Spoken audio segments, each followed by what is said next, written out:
Hello दोस्तों, मैं कृष्ण कुमार यादव और आज हम पढ़ेंगे प्रश्नावली 4.2। ठीक है दोस्तों, तो 4.2 का पहला प्रश्न है हमारा, गुणनखंड विधि से निम्न द्विघात समीकरणों के मूल ज्ञात कीजिए। तो दोस्तों क्या ज्ञात करने हैं, हमें इनके मूल ज्ञात करने हैं। ठीक है, तो इसका ये जो हमारी प्रश्नावली 4.2 है उसका पहला प्रश्न है वो क्या है, x square minus 3x minus 10। देखो मैं जो प्रश्नावली 1 है इसके जो 4 प्रश्न है वो कंप्लीट इसी वीडियो में करा दूंगा। ठीक है दोस्तों, तो हमारे प्रश्न नंबर 1 क्या है, x square minus 3x minus 10 बराबर 0। क्या ज्ञात करने हैं, हमें गुणनखंड विधि से निम्न द्विघात समीकरणों के मूल ज्ञात करने हैं। कौन सी विधि से दोस्तों, गुणनखंड विधि से ज्ञात करने हैं। ठीक है दोस्तों, तो अब देखिए हमारे गुणनखंड विधि के लिए क्या करना होगा दोस्तों, स्टेप फर्स्ट हमें सबसे पहले देखो मैं आपको स्टेप वाइज स्टेप बताता चलूंगा कि हमें गुणनखंड विधि से कैसे प्रश्न को सोल्व करते हैं। ठीक है दोस्तों, तो सबसे पहले क्या करेंगे हम, जो यहाँ पर x का गुणांक है, सॉरी एक्स स्क्वायर का गुणांक है, एक्स स्क्वायर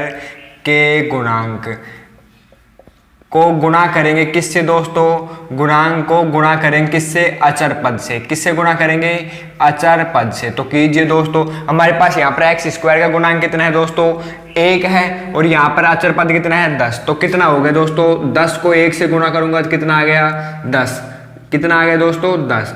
अब देखो स्टेप सेकंड हमारे क्या होता है, इस तरफ ध्यान दीजिए। उसके बाद हम यहाँ पर इसको गुणा करेंगे तो कितने आ गए दोस्तों, 1 मल्टीप्लाई 10 यानी कि 10। ठीक है, उसके बाद जो हमारा स्टेप सेकंड होता है वो क्या होता है दोस्तों, स्टेप सेकंड। अब देखो हमें अगला काम क्या करना होता है, गुणनखंड विधि के लिए बता रहा हूं मैं, अगला काम क्या करना होगा हमें, जब हमने इनका गुणा कर दिया किसका, एक्स स्क्वायर के गुणांक का और अचर पद का, तो अगला काम होगा कि हमारा इसका क्या लेंगे, ये जो गुणा आएगा 10 का, ये इनसे जो गुणा आया हमारे पास क्या गुणा आया 10 आया। अब क्या करेंगे, 10 का एलसीएम लेंगे। क्या लेंगे दोस्तों, एलसीएम लेंगे। तो 10 का एलसीएम लीजिए। 10 का एलसीएम कितना आ गया दोस्तों, 2 से भाग देंगे तो 5 और 5 से डिवाइड करेंगे तो 1, यानी कितना है इसका गुणनखंड 2 और 5। ठीक है, अब देखो हमारा अगला काम क्या होगा, हमें क्या करना है दोस्तों, 3 लाने हैं किसके, माइनस के। और किन से लाने हैं, ये जो टुकड़े आए हैं हमारे जो 10 के गुणनखंड आए हैं इनसे हमें 3 बनाना है। तो कैसे बनाओगे,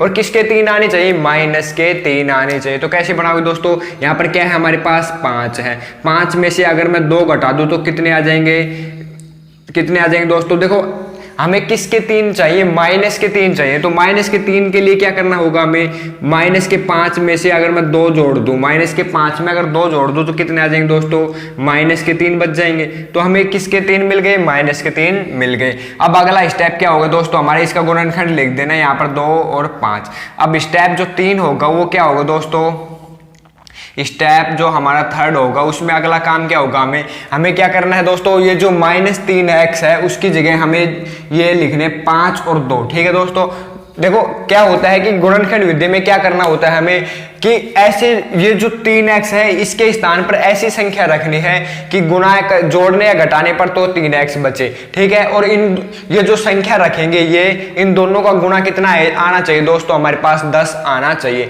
यही गुणनखंड विधि होती है। गुणनखंड विधि में क्या करना होता है हमें, एक्स स्क्वायर का गुणांक और अचर पद इन दोनों का गुणा कि जितना भी आए, यानी हमारे पास इस प्रश्न में 10 आ गया तो इन दोनों का गुणा, या हम जब इसका गुणनखंड करते हैं तो 2 ऐसी संख्याएं लेंगे कि इनको जोड़ने घटाने पर तो माइनस के 3x बचने चाहिए, और जब इन दोनों का गुणा करते हैं तो कितने आने चाहिए दोस्तों, हमारे पास 10 आने चाहिए। ठीक है, समझ में आ गया, ये क्या है, गुणनखंड विधि करने की एक तरीका है। अब देखिए हमारे पास स्टेप थर्ड क्या होगा, जब हमने इनका गुणनखंड किया तो हमारे पास कितना है 2 और 5 है। अब हमें 3x की जगह क्या रखना है, 2 और 5 को इस तरीके से व्यवस्थित करना है कि हमारे पास माइनस के 3x बच जाए। ठीक है दोस्तों, और गुणा करने पर कितने आए दोस्तों 10। तो हमें स्टेप थर्ड में क्या करना होगा, एक्स स्क्वायर। अब देखो माइनस के कितने बचने चाहिए दोस्तों 3x, तो क्या करेंगे हम, माइनस के 5x में से क्या जोड़ देंगे, 2x जोड़ देंगे। तो देखो माइनस के 5x में से अगर मैं 2x घटा दूं या जोड़ दूं तो क्या बचेगा दोस्तों, माइनस के 3x बच जाएंगे।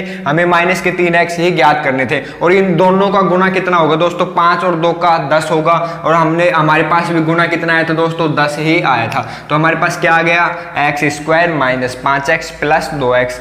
आगे क्या है दोस्तों, हमारे पास माइनस का 10 बराबर क्या है दोस्तों 0। समझ में आ गया।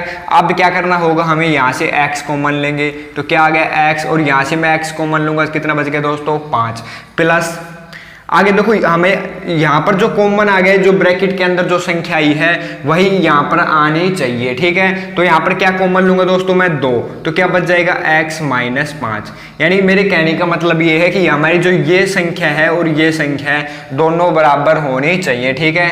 तो ये हमारी दोनों बराबर आ गई। अब आगे क्या है दोस्तों, 0 है तो 0 लिख दूंगा। अब देखो मैं यहाँ से x - 5 यहाँ पर है और x - 5 यहाँ पर है, तो कॉमन ले सकता हूँ। तो हम यहाँ से x - 5 कॉमन ले लेंगे, तो क्या बच जाएगा दोस्तों, यहाँ पर क्या बच गया x, यहाँ पर क्या है दोस्तों प्लस और क्या है 2, तो क्या बच गया हमारे पास x + 2 बराबर क्या हो गया दोस्तों हमारे पास 0। अब देखो हमें क्या करना है, x के मूल ज्ञात करने हैं, तो मूल ज्ञात करेंगे तो क्या करेंगे, एक बार x - 5 के बराबर 0 रख लेंगे, ठीक है दोस्तों, और दूसरी बार x + 2 के बराबर 0 रख लेंगे। तो हमारे पास क्या आ गया दोस्तों, x की वैल्यू एक बार तो कितनी आ जाएगी 5, और दूसरी बार x की वैल्यू कितनी आ गई दोस्तों, जब 2 इस तरफ जाएगा तो किसका हो जाएगा, माइनस का। तो हमारे पास x की वैल्यू कितनी आ जाएगी, -2, ठीक है दोस्तों। तो समझ में आ गया गुणनखंड विधि क्या होती है, समझ में आया आपको। देखो मैं एक बार फिर से बताता हूँ, गुणनखंड विधि में क्या करना होता है, हमें जो x² का जो गुणांक है और अचर पद है इन दोनों का क्या करना है दोस्तों, गुणा करना है। जितना भी गुणा है, जैसे हमारे पास इस प्रश्न में 10 आ गए इनका गुणा,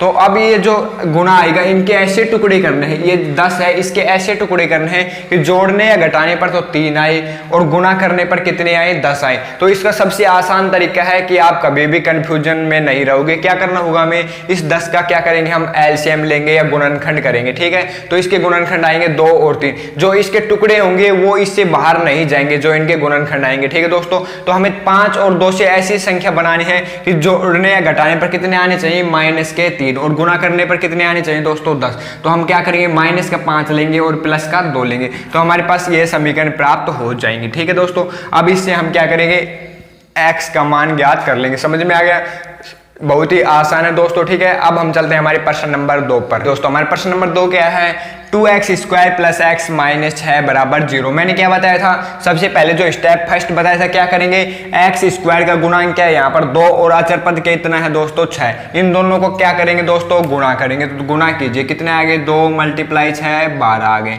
फिर अगला स्टेप मैंने क्या बताया था, इन दोनों का गुणा करने के बाद जो संख्या आएगी उसका हम एलसीएम लेंगे, ठीक है दोस्तों, या फिर इसका गुणनखंड करेंगे। तो 12 के कितने गुणनखंड होंगे, 12 में 2 का भाग दूंगा तो कितने आ गए दोस्तों 6, 6 में फिर 2 का भाग देंगे तो कितना आ गया 3, और 3 में 3 का भाग देंगे तो कितना आ गया 1। तो हमारे पास क्या गुणनखंड आए, 2 × 2 × 3। देखो इसके जो टुकड़े होंगे, यहाँ पर जो x के टुकड़े लिखे जाएंगे वो इस तीनों से बाहर नहीं जाएंगे। हमारे पास जो 12 के गुणनखंड आए इससे बाहर नहीं जाएंगे। ये इसकी एक फिक्स विधि है, आपको तुक्के लगाने की आवश्यकता नहीं पड़ेगी, ठीक है दोस्तों। यहाँ से हम अच्छे से ज्ञात कर सकते हैं कि इसके क्या टुकड़े आएंगे। अब देखो हमें क्या करना है, यहाँ पर हमें लेके आना है प्लस के x। तो यहाँ 2 × 3 से हम प्लस का x कैसे बनाएंगे, तो देखिए दोस्तों 2 और 2 को गुणा कर दो, कितने आ गए 4 आ गए। 4 में से मैं अगर 3 को घटा दूं तो क्या बच गए दोस्तों 1 बच गया। यहाँ पर भी x का गुणांक कितना है 1 ही है, तो हम क्या, हमारे पास क्या टुकड़े प्राप्त हो गए 4 और 3। तो हम यहाँ पर लिख देंगे 2x² प्लस, अब x की जगह हम क्या लिख सकते हैं 4x - 3x। 4x में से अगर 3x को हम घटाएंगे तो क्या बचेंगे दोस्तों x बचेगा, वो भी किसका, प्लस का। आगे क्या है -6 बराबर 0, ठीक है दोस्तों। ये सब मैंने आपको समझाने के लिए लिखा था, ठीक है, ये रफ कार्य है अपना।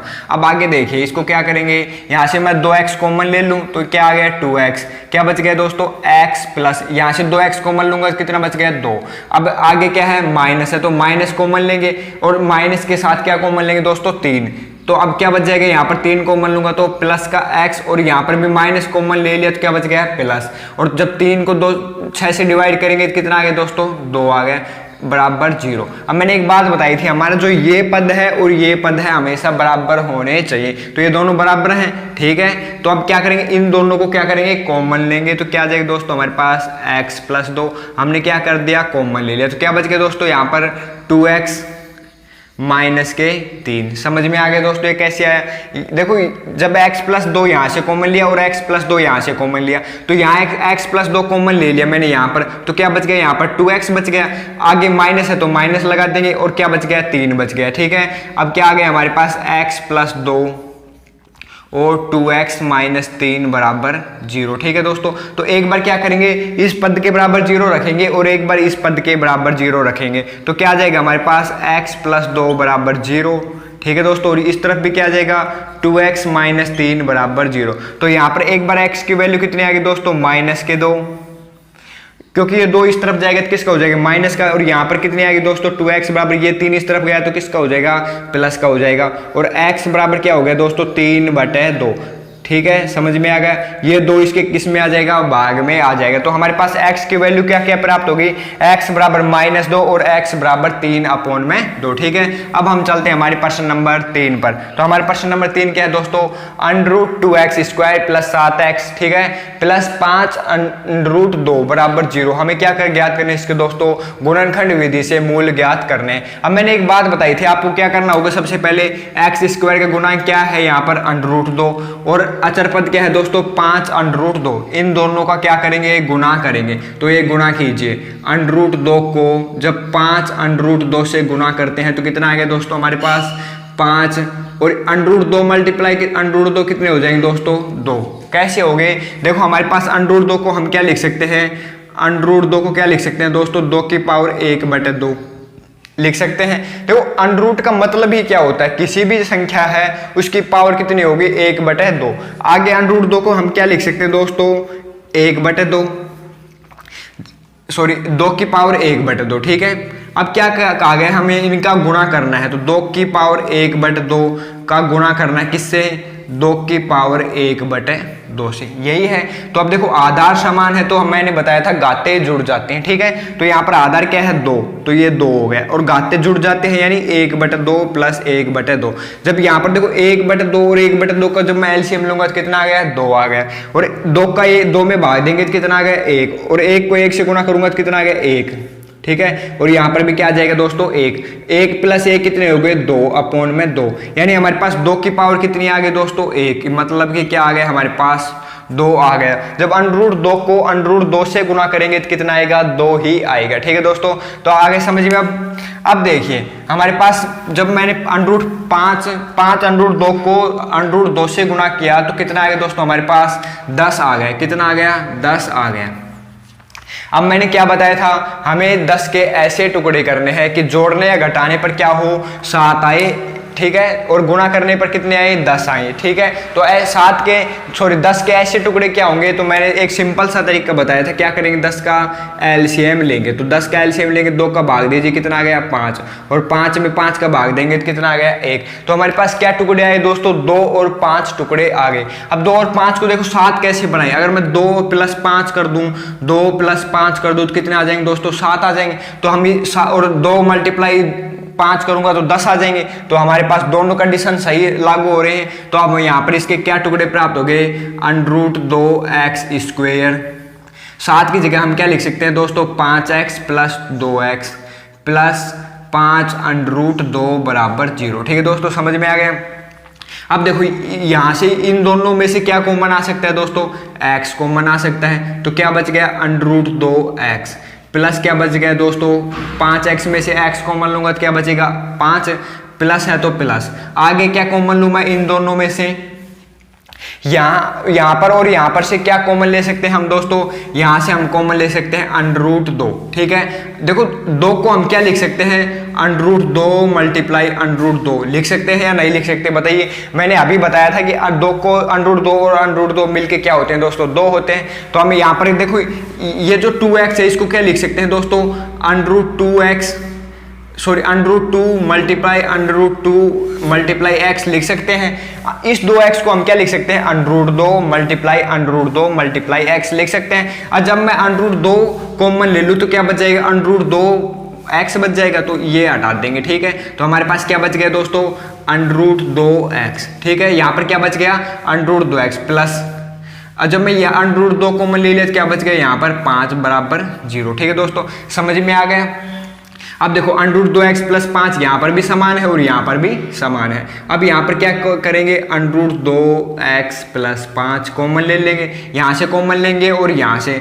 तो जब मैं यहाँ से को √2x प्लस 5 कॉमन लिया तो क्या बच गया दोस्तों, यहाँ हमारे पास यहाँ पर x बच गया और आगे क्या बच जाएगा, यहाँ से √2x प्लस 5 कॉमन लूंगा तो क्या बच गया दोस्तों, √2 बराबर क्या है 0। अब एक बार इस पद के बराबर 0 लेना है और एक बार इस पद के बराबर 0 लेना है, ठीक है दोस्तों। तो हमारे पास क्या आ गया, √2x प्लस 5 बराबर 0 और दूसरी बार क्या आ जाएगा, x प्लस √2 बराबर 0, ठीक है। तो इसका मान क्या आ गया दोस्तों, x बराबर, देखो ये हमारे पास क्या बच गया √2x, ये 5 इस तरफ जाएगा तो किसका हो जाएगा, माइनस का, और x बराबर क्या आ गया दोस्तों, -5 अपॉन में √2। ये √2 जब इस तरफ जाएगा तो किस में हो जाएगा, भाग में हो जाएगा। तो हमारे पास x की वैल्यू क्या आ गई दोस्तों, x बराबर -5 अपॉन √2। दूसरी x की वैल्यू क्या आएगी दोस्तों, x बराबर, जब ये √2 इस तरफ जाएगा तो किसका हो जाएगा, माइनस का √2, ठीक है।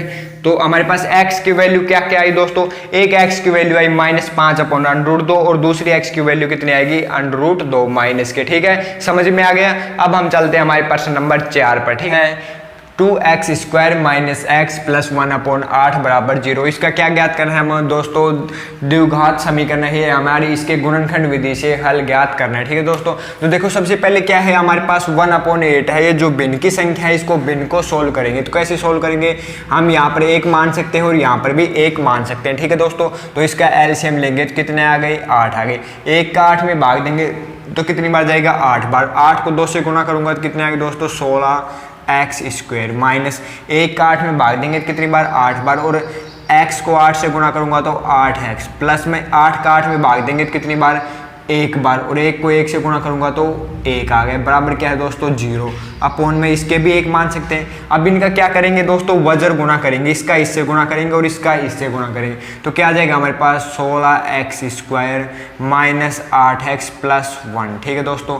और मैं 0 का जब 8 से गुणा करूंगा तो क्या आएगा, 0 ही आएगा, ठीक है। तो हमारे पास क्या समीकरण प्राप्त हो गई, 16x square minus 8x plus 1 बराबर 0, ठीक है। अब हमें क्या करना है दोस्तों, इसके गुणनखंड विधि से हल ज्ञात करने हैं। तो मैंने बताया था गुणनखंड विधि से हल कैसे ज्ञात करेंगे, इसके जो x स्क्वायर का गुणांक है और अचर पद है इन दोनों का गुणा कीजिए। तो इन दोनों का गुणा करेंगे तो कितने आ गए दोस्तों, हमारे पास 16 आ गए। कितने आ गए, 16। अब इसका क्या करेंगे, हम गुणनखंड करेंगे किसके, 16 के। तो 16 के गुणनखंड कीजिए कि 2 का भाग देंगे तो कितने आ गए, 8, फिर 8 में 2 का भाग देंगे तो 4, और 4 में 2 का भाग देंगे तो 2, और 2 में 2 का भाग देंगे तो 1 आ जाएगा। तो हमारे पास कितने, क्या गुणनखंड आए, 2 की पावर 4, ठीक है दोस्तों। अब देखो हमारे पास ये जो टुकड़े आए हैं इसके गुणनखंड आए 16 के, इससे हमें माइनस के 8 बनाने हैं, ठीक है दोस्तों। तो कैसे बनाएंगे, देखो इसके माइनस के 8 होने चाहिए। तो 2 दूनी 4 और 2 दूनी 4, ये 4 और ये 4 जुड़कर कितने हो गए, 8 हो गए। तो इसको भी माइनस कर लेंगे और इसको भी, तो ये क्या हो जाएंगे, माइनस के 8 आ जाएंगे। तो हमारे पास क्या टुकड़े हो जाएंगे, 16x square minus 4x plus 1 equal to 0, ठीक है दोस्तों। अब क्या करेंगे, यहाँ से क्या कॉमन लेंगे, हम 4x कॉमन लेंगे तो क्या बच गया, 4x माइनस 1, ठीक है। यहाँ से क्या कॉमन लूंगा मैं, -1, तो क्या बच जाएगा, 4x माइनस 1 बराबर 0, ठीक है दोस्तों। समझ में आ गया। अब क्या करना है हमें, 4x माइनस 1 यहाँ पर है और 4x माइनस 1 यहाँ पर है, आप इनको कॉमन ले लीजिए, ठीक है। क्या कॉमन लेंगे, 4x माइनस 1, तो क्या बच जाएगा दोस्तों, 4x ये बच गया और -1 ये बच गया, तो क्या बच गया, 4x माइनस 1। अब दोनों पद समान है तो x की वैल्यू क्या आ जाएगी दोस्तों, बराबर क्या है इनके 0। मैं एक बार इस पद के बराबर 0 रखूंगा और एक बार इस पद के बराबर 0 रखूंगा, ठीक है दोस्तों। दोनों पद समान है तो केवल हमें एक पद ज्ञात कर लेंगे। तो क्या आ गया, 4x माइनस 1 बराबर 0, ठीक है। तो 4x बराबर क्या आ जाएगा दोस्तों, 1, जो जब 1 इस तरफ जाएगा तो किसका हो जाएगा, प्लस का, और x की वैल्यू कितनी आएगी दोस्तों, 1/4 और 1/4। इसके x की वैल्यू भी कितनी आएगी, 1/4। तो हमारे पास क्या आंसर आए, 1/4 और 1/4। अब देखिए दोस्तों हमारे प्रश्न नंबर 5 क्या है, प्रश्न नंबर 5 है 100x square minus 20x plus 1 बराबर 0। तो मैंने स्टेप फर्स्ट में क्या बताया था कि जो x स्क्वायर का गुणांक है उसका गुणा करेंगे किससे, अचर पद से, और उसके बाद क्या करेंगे, जो गुना आएगा उसका एलसीएम लेंगे। ठीक है दोस्तों, तो हमारे पास गुना कितना आ गया, 100 का 1 से गुना करेंगे तो कितना आएगा दोस्तों, 100 आ गया। अब 100 का एलसीएम लेंगे तो कितना आ गया दोस्तों, हमारे पास 100 का, जब 100 में 2 का भाग दूंगा तो कितने आ गए, 50। 50 को 2 से डिवाइड करेंगे कितने आएगा दोस्तों, 25। और 25 को 5 से डिवाइड करूंगा तो कितना आएगा दोस्तों, 5। और 5 को 5 से डिवाइड करूंगा तो कितने आ गए, 1। अब हमारे पास क्या गुणनखंड है इसके, 2 मल्टीप्लाई 5 मल्टीप्लाई 5। ठीक है दोस्तों, अब देखो हमें क्या लेके आने हैं, 20 लेके आने हैं। किन से, 2 मल्टीप्लाई 5 मल्टीप्लाई 5 है। अब इनके ऐसे जोड़ या घटा कीजिए कि गुणा करने पर तो कितने आए दोस्तों, 100 आए, और जोड़ने या घटाने पर कितने आने चाहिए, माइनस के 20 आने चाहिए। किसके 20 आने चाहिए, माइनस के 20। ठीक है दोस्तों, तो अब इनके टुकड़े कीजिए, तो ऐसे टुकड़े कीजिए कि जोड़ने या घटाने पर तो 20 आए और गुणा करने पर 100 आए। तो देखो हम 5 को मैं 2 से गुणा करूंगा तो कितने आएंगे दोस्तों, 10। और 5 को 2 से गुणा करूंगा तो कितने आएंगे दोस्तों, 10। अगर मैं दोनों ही पद माइनस के ले लूंगा तो कितने आ जाएंगे दोस्तों, माइनस के 20 आ जाएंगे। समझ में आ गया। तो अब हम यहाँ पर हमारे पास गुणन टुकड़े प्राप्त हो गए, क्या आ गए, माइनस के 10 और माइनस के 10। तो हम यहाँ पर लिख देंगे 100x² minus 10x minus 10x plus 1 बराबर 0। ठीक है दोस्तों, समझ में आ रहा है ना। अब आगे देखिए, यहाँ से क्या कॉमन लेंगे, 10x कॉमन ले लेंगे तो क्या बच गया दोस्तों, 10x माइनस का क्या बच गया दोस्तों, 1 बच गया। ठीक है, 10x कॉमन लिया, देखो 10x में से 10x को मैं निकाल लूंगा तो क्या बच जाएगा, 1 बच जाएगा। आगे क्या कॉमन लूंगा दोस्तों, मैं माइनस के 1 कॉमन ले लेंगे। ठीक है, तो क्या बच गया, 10x माइनस 1 बराबर 0। जब मैं माइनस 1 कॉमन लूंगा तो यह देखो माइनस का कॉमन लिया तो प्लस हो गया, और यहाँ पर माइनस कॉमन लूंगा तो क्या हो जाएगा दोस्तों, माइनस हो जाएगा। तो अब हमारे पास देखो ये टर्म्स भी बराबर है, ये टर्म्स भी, ये दोनों आपस में बराबर हैं। तो अब यहाँ पर क्या आ जाएगा हमारे पास, 10x।